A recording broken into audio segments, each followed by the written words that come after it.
ese bien o ese servicio van a ser más económicos y van a estar accesibles a mayor cantidad de integrantes de esa población o de esa comunidad al cual está dirigido ese bien o ese servicio, ¿sí? De ahí venía la relación entre productividad y nivel de vida, ¿sí? Porque la mayor cantidad de población podía acceder a esos bienes y servicios elevando su nivel de vida. Dentro de los recursos, ¿sí? o los elementos que se deben tener en cuenta para mejorar la productividad o los recursos de que disponemos para mejorar la productividad, estaba el factor humano, o sea, en toda tarea que desarrollemos, por más automatizada que sea, siempre vamos a necesitar la mano de obra del hombre, la necesidad de contar con tiempos de trabajo, los tiempos estándares de realización de esas actividades, bien medidas.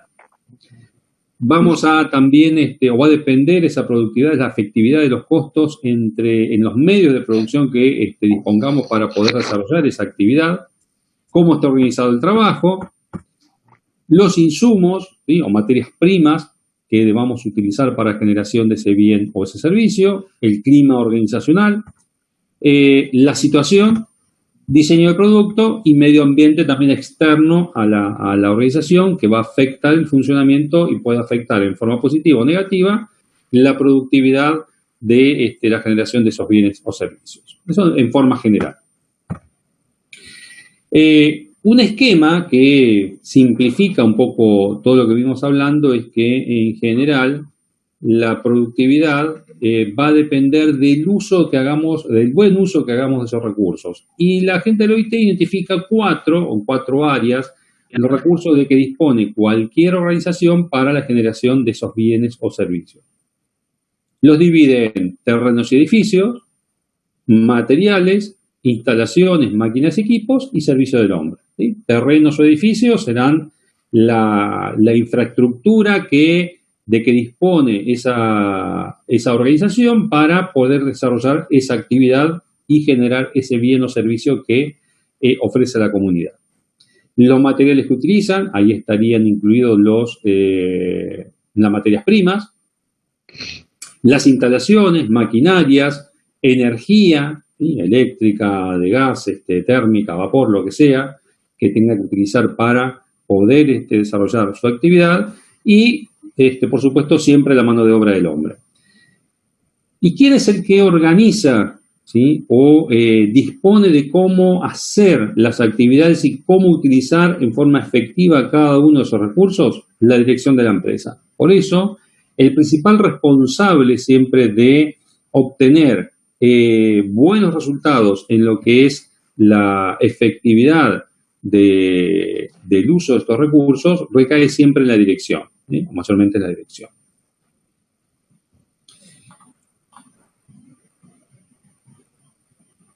A grandes rasgos, si queremos determinar el tiempo total invertido en cualquier actividad, en la generación de cualquier bien o servicio, podemos separar ese tiempo total en 5 segmentos.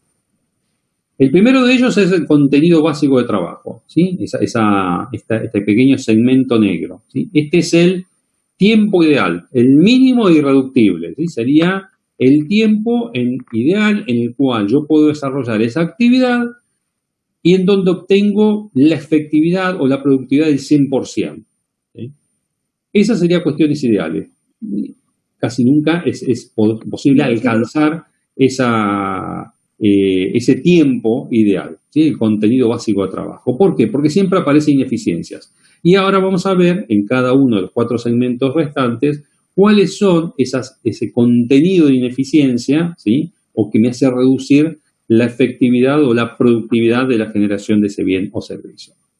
El segmento A representa lo que sería el contenido de trabajo suplementario debido a deficiencias en el diseño o especificación del producto. Y ahora vamos a ver qué elementos están metidos dentro de este segmento A, o cómo lo podemos subdividir, o qué podríamos hacer para reducir al máximo posible esta ineficiencia.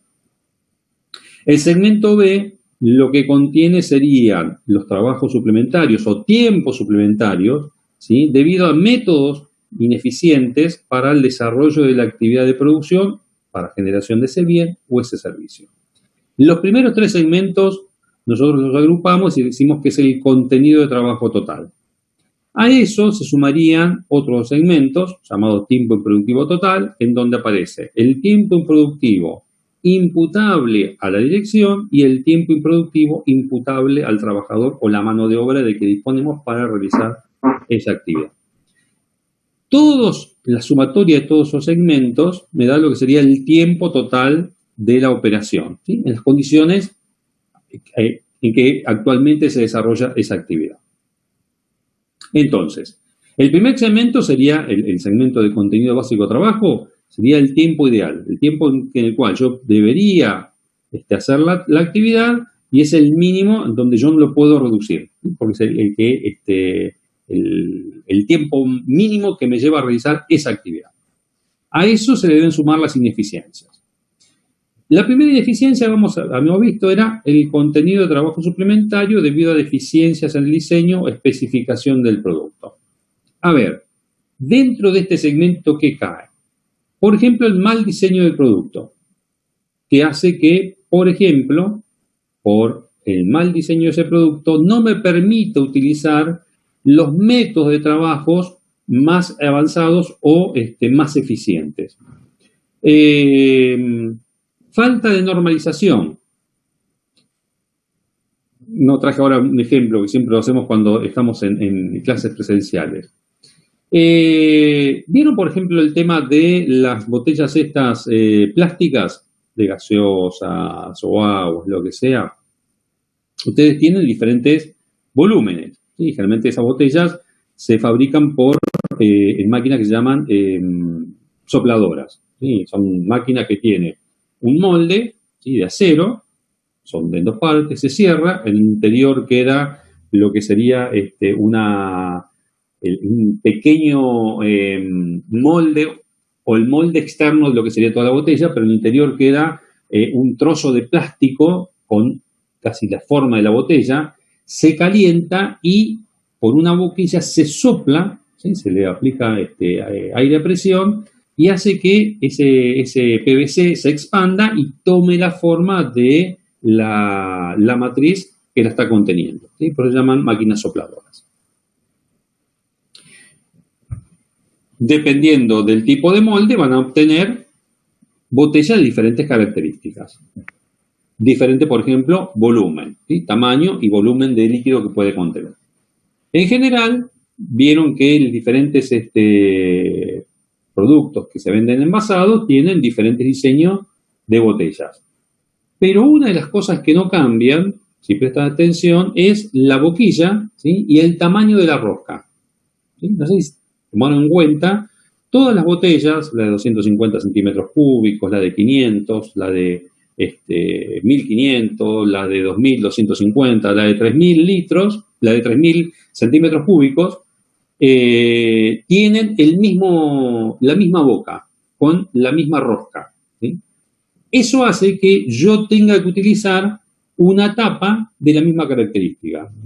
¿Qué es normalizar? Es lograr que esta tapa, que yo fabrico, no con una máquina sopladora, sino con una máquina inyectora, me sirva no solamente para la botella de 250 centímetros cúbicos, o tenga que fabricar otra tanda de tapa para la botella de 500 centímetros cúbicos, otro tipo de tapa para la de 1500 centímetros cúbicos, otra tapa para la de 2250 y otra tapa para la de 3000, sino que al normalizar, al ser uniforme el tamaño de la rosca y el tipo de tapa, ¿sí?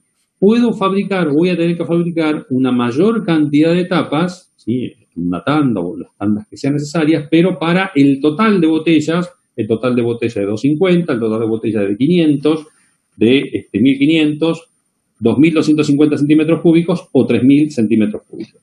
¿Se entiende? Ese es un ejemplo clásico de lo que es normalizar. Lograr que un producto, en el momento del diseño, me sirva no para un elemento, me sirva no solamente para una línea de producción, sino para diferentes tipos de productos. Entonces, lo que logro con eso es aumentar el volumen, ¿sí? La necesidad de aumentar el volumen de producción de esa unidad, con lo cual estoy normalizando y voy a lograr seguramente ser más eficiente, porque no voy a fabricar o voy a preparar la línea de inyectoras para fabricar, supongamos, 100.000 tapitas para 100.000 botellas de 250 centímetros cúbicos, sino que voy a fabricar 3 millones de tapas para las 3 millones de botellas en sus diferentes volúmenes. Cuando logramos esa normalización, hacemos que el proceso sea más eficiente.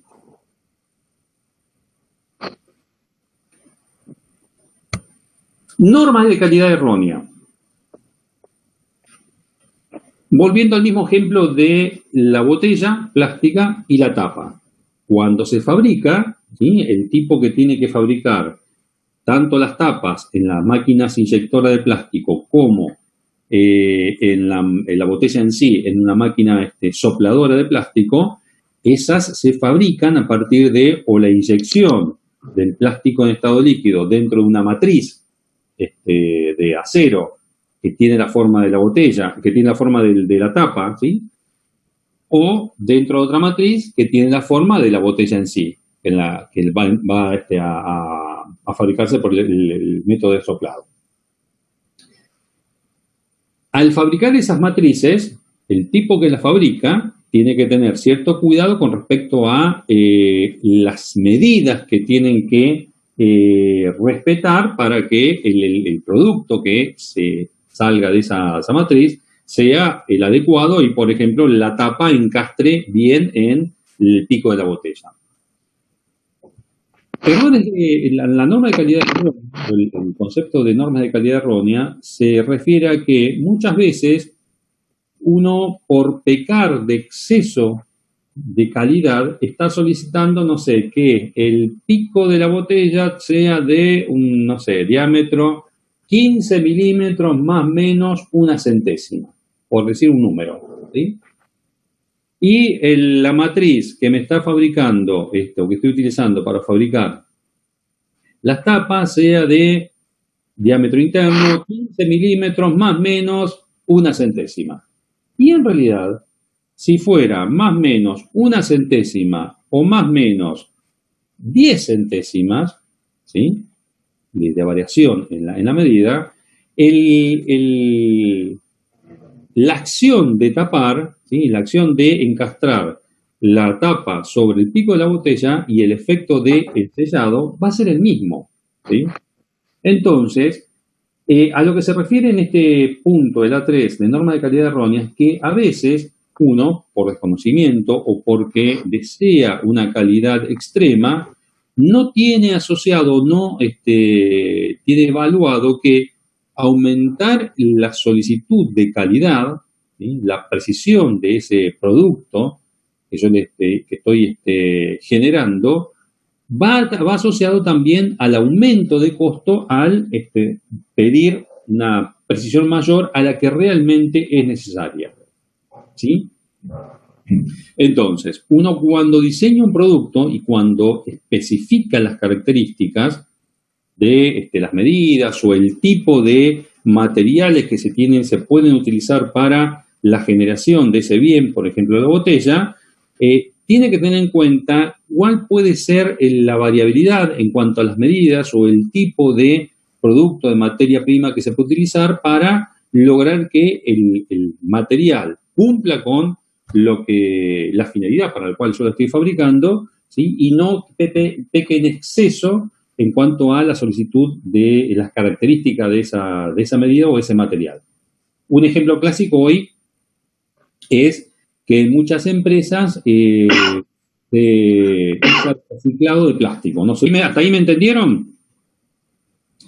¿Entendieron el concepto de normas de calidad errónea? Yo iba a la idea de, otro ejemplo es el tema de, en el uso de materiales plásticos, hoy está muy, digamos, o es muy utilizado el tema de no solamente utilizar material virgen para la generación de ese material, o sea, bien plástico, PVC virgen, digamos, sino mezclarlo con PVC reciclado, ¿sí? En general tampoco se puede utilizar todo el material reciclado o todo material reciclado como materia prima por que no cumple con las mismas características o tiene las mismas características que el material virgen. Pero hay ciertos productos que yo, para bajar los costos, en lugar de utilizar 100% de material virgen, puedo utilizar un cierto porcentaje de material virgen y el resto completarlo con material reciclado que seguramente tiene menor valor. La calidad del producto, para los fines al cual está destinado, va a cumplir exactamente lo mismo y yo estoy obteniendo un producto de menor costo, ¿sí? Esto también yo lo he visto, ustedes lo habrán visto también en los chatarreros. Los chatarreros, el tipo que recolecta papeles, pedazos de chapa, vidrio, plástico, luego lo vende como un material secundario que lo utilizan nuevamente las fábricas, reciclando para generar papel virgen, vidrios, botellas de vidrio o el material plástico para utilizarlo nuevamente en la industria de generación del plástico, ¿sí? Eso hace que el producto en sí baje el precio, aparte de hacer un aporte a lo que sería el cuidado del medio ambiente, pero lo que se está buscando acá también es bajar los costos utilizando material reciclado, ¿sí? Porque en definitiva no me va a afectar la calidad del producto final si yo hago una mezcla de material virgen con material reciclado. Modelos que exijan eliminar demasiado material. Eso tiene que ver también con o está relacionado también con el punto A1, mal diseño del producto. Muchas veces el tipo que diseña un producto, que diseña ese bien o ese servicio que se está ofreciendo al mercado, no tiene en cuenta la cantidad de material que a veces en la fabricación, en la etapa de fabricación, es necesario eliminar para obtener ese producto según el diseño original, ¿sí? Eso tiene que ver mucho, hay una placa posterior en donde muestra la relación que debe existir y el trabajo mancomunado que debe existir dentro de cualquier organización de todos los sectores al momento del diseño y la generación o lanzamiento de un producto al mercado. No es solamente que tiene que trabajar el área de diseño del producto para que salga el mejor diseño posible, que sea el más atractivo al mercado, sino que también debería intervenir el área de producción, porque es el que en definitiva después tiene que llevar ese diseño a la línea de producción para generar a gran escala ese producto. El área de recursos humanos, porque es el que tiene que intervenir después para elegir al recurso humano que vaya a llevar a cabo la generación de ese bien o ese servicio.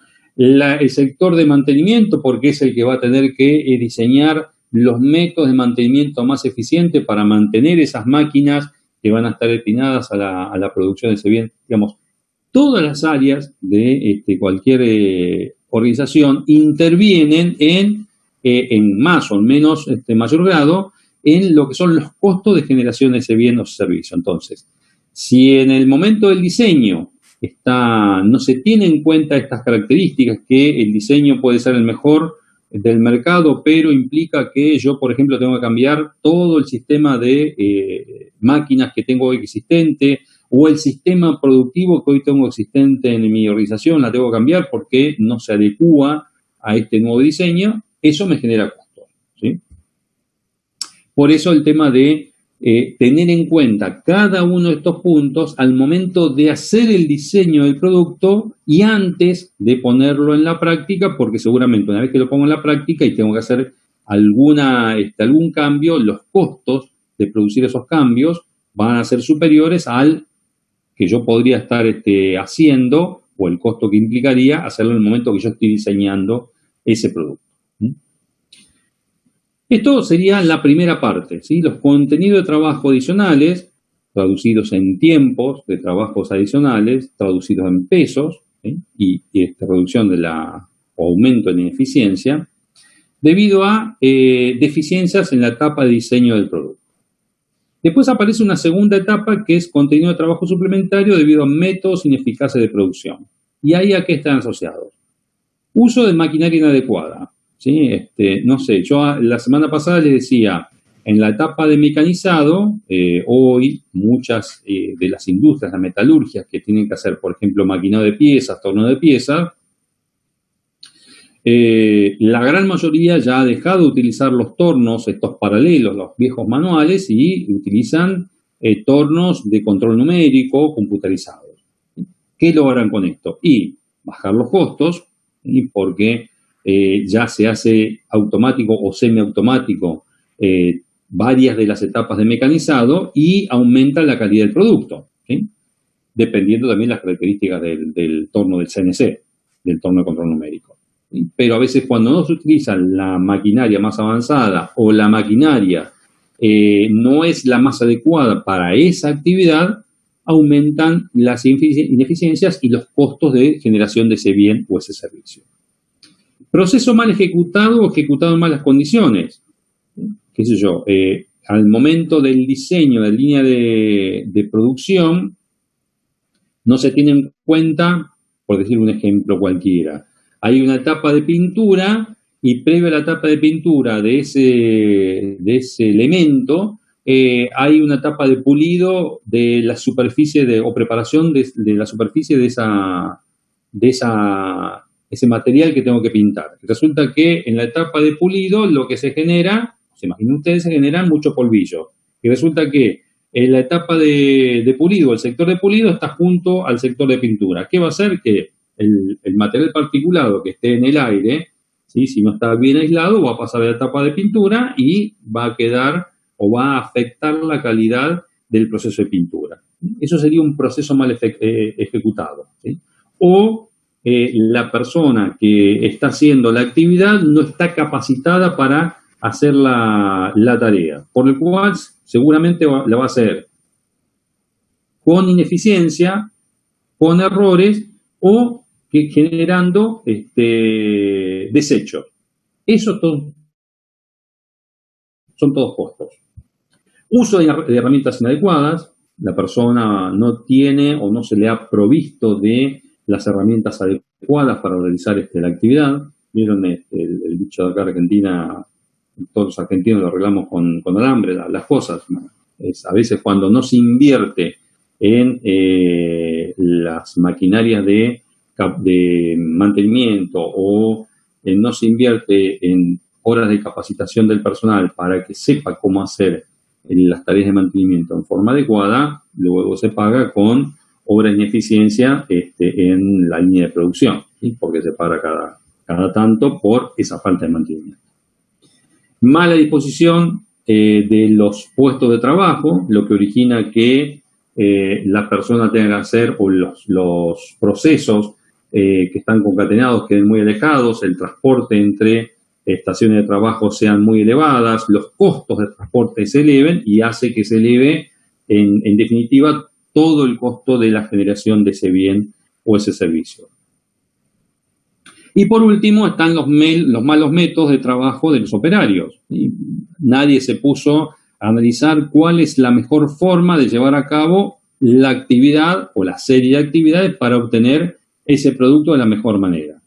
Parte de lo que vamos a ver en esta materia a lo largo del año es el análisis de los métodos de trabajo y el rediseño de los métodos de trabajo buscando mejorar la eficiencia en el desarrollo de esa actividad. Bien, acá entonces ese tiempo básico de trabajo, ese tiempo mínimo e irreductible, empieza a aumentar. Por ende, aumentan las ineficiencias, aumentan los costos de generación de ese bien o ese servicio. Tiempo improductivo imputable a la dirección y a los trabajadores. Y ahí terminaríamos con lo que son los tiempos totales que implica la realización de una actividad para generación de un bien o servicio. Tiempo improductivo debido a deficiencias de dirección. Fíjese la cantidad de ítems, ¿sí? que podemos ir desglosando dentro de lo que son los tiempos improductivos debido a deficiencias de dirección y los tiempos improductivos debido a el trabajador. Variedad excesiva de productos.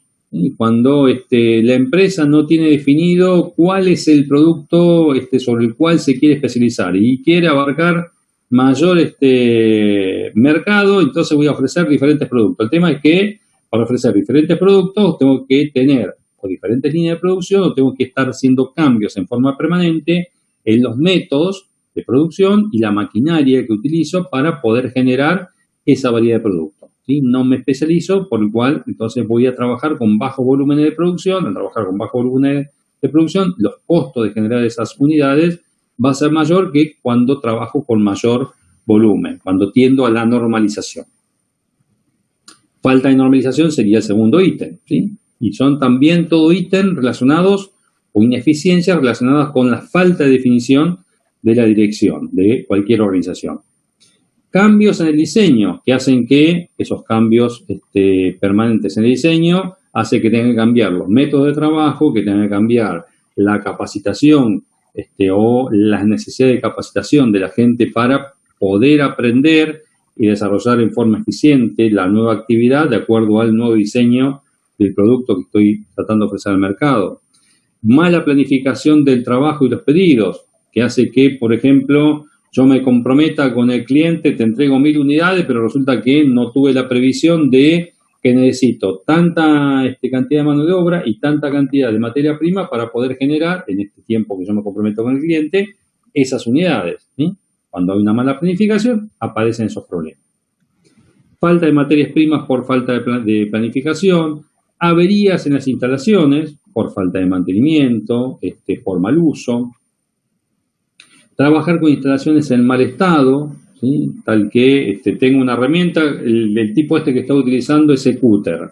No era un cúter, era una hojita de sierra que el tipo tuvo que afilarlo, tipo cuchillo, para poder utilizarlo. Es muy diferente a entregarle un cúter de material de acero que cumple con las especificaciones y que tiene el filo necesario para producir el corte con la calidad necesaria.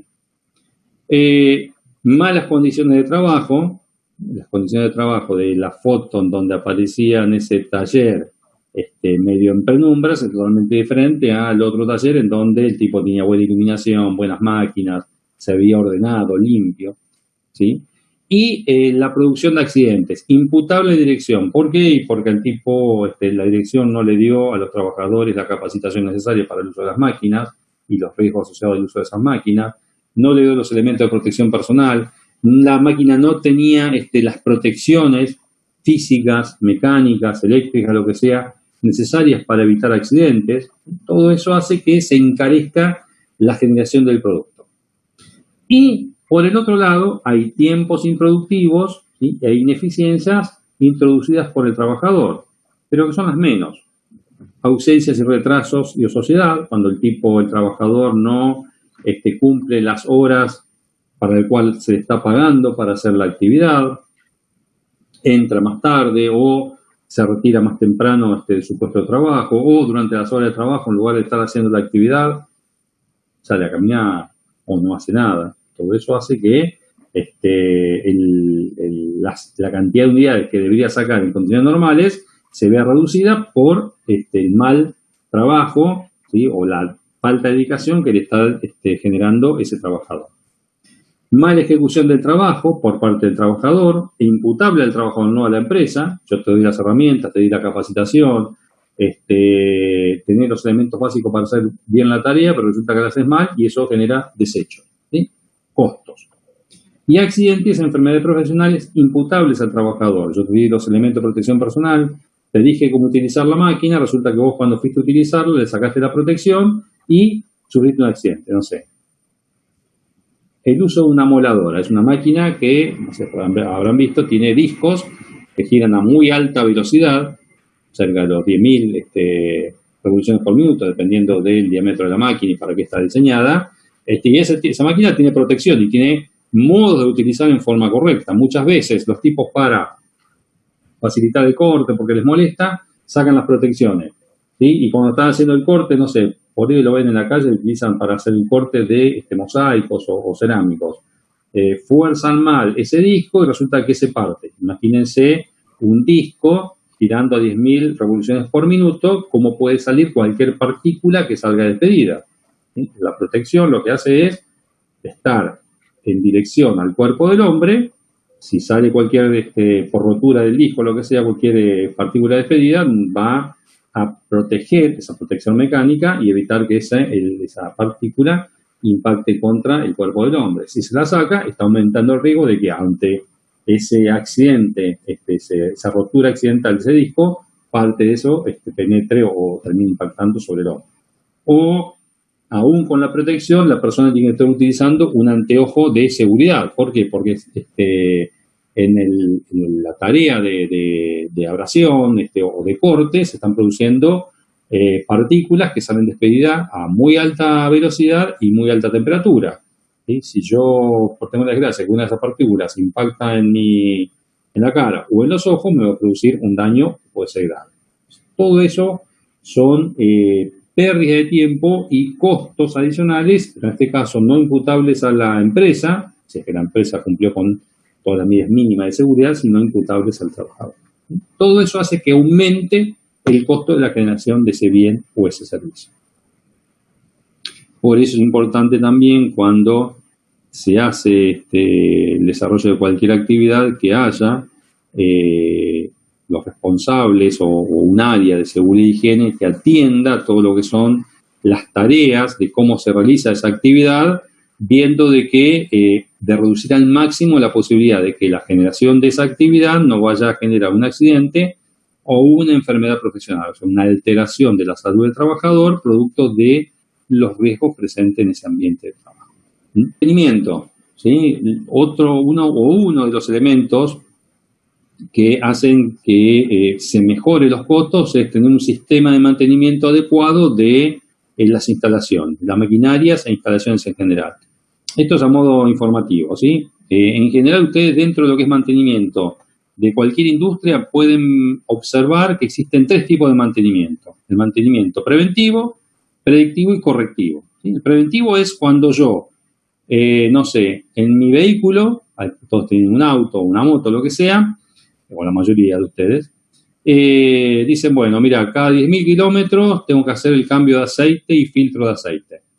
¿Y por qué? Y porque el fabricante me dice que a los 10.000 kilómetros o 15.000, depende del tipo de calidad de aceite que le esté incorporando, pierde su capacidad o parte de su capacidad de lubricar y proteger las partes móviles del motor. Entonces, cada 10.000 o 15.000 kilómetros, el mantenimiento preventivo es cambiar el aceite y cambiar el filtro de aceite, ¿sí? Para asegurarme que el ciclo de vida de esa máquina se extienda.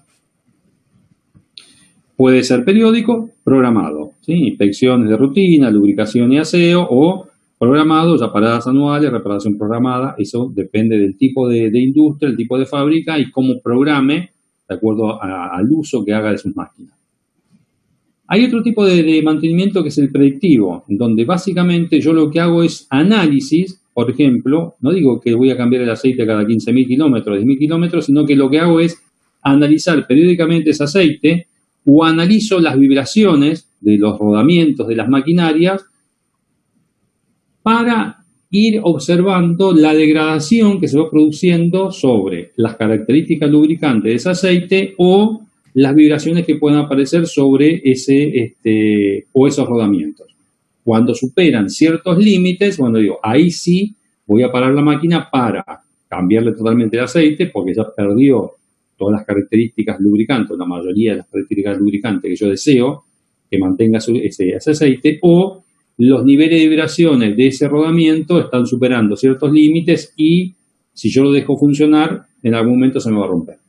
Eso se llama mantenimiento predictivo, donde básicamente lo que se hacen es análisis, ¿sí?, periódicos de ciertas variables de funcionamiento de los equipos, de grandes equipos. Por ejemplo, en YPF, yo trabajé bastante tiempo, hay grandes máquinas en donde tenían programados paradas preventivas, se hacía un relevamiento, un desarme total y recambio de piezas, pero independientemente de eso, no sé, sobre los rodamientos de esas grandes máquinas habían como sensores, había sensores que tomaban las vibraciones de esos rodamientos, ¿sí? Iban a una máquina centralizada o una PC centralizada y que le iba dando datos al operador. Entonces, lo que se controlaba es que las vibraciones no superaran ciertos límites. Con eso nos aseguramos que el equipo, porque son grandes equipos y bastante onerosos, funcionará en forma correcta o por lo menos llegará